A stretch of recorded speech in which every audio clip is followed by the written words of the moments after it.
Good morning. Monday, October 26th, we're going to look at how to graph rational expressions. The first thing to graphing rational expressions is finding the holes, the asymptotes, and the intercepts.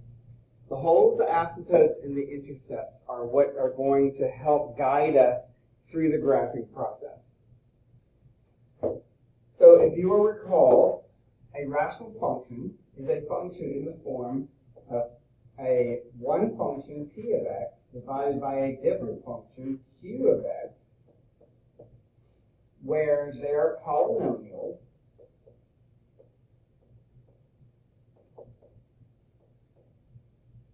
but q of x cannot equal 0.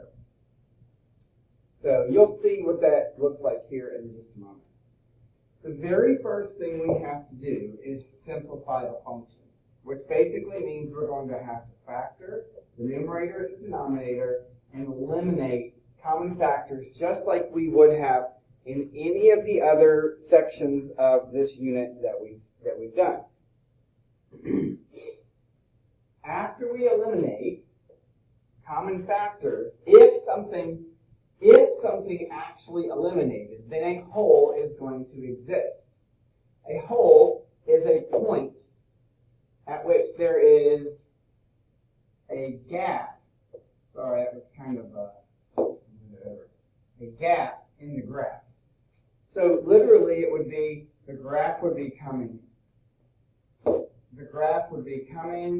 this, and then it doesn't exist, and you would actually have a hole in the graph, and then it would continue. A hole occurs when there is a cancellation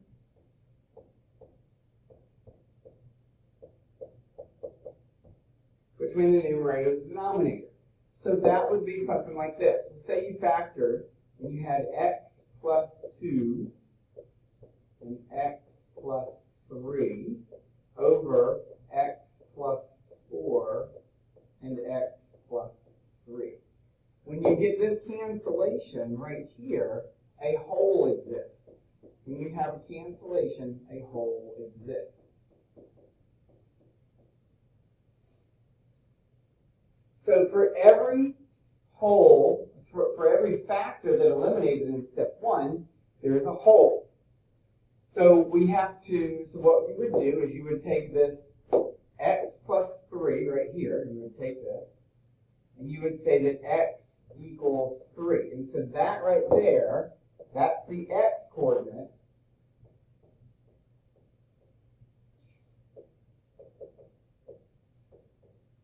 Of the hole. So you find the x value, it's actually negative 3. And to find the y coordinate, you would plug that negative 3 back into, you take this negative 3 and we plug it back into the existing polynomial. So if we have x plus 2 over x plus 4, we would take the negative 3 plus 2 over negative 3 plus 4. So that's going to end up with negative 1 on top and positive 1 on bottom. So therefore the y coordinate would be negative 1, and our hole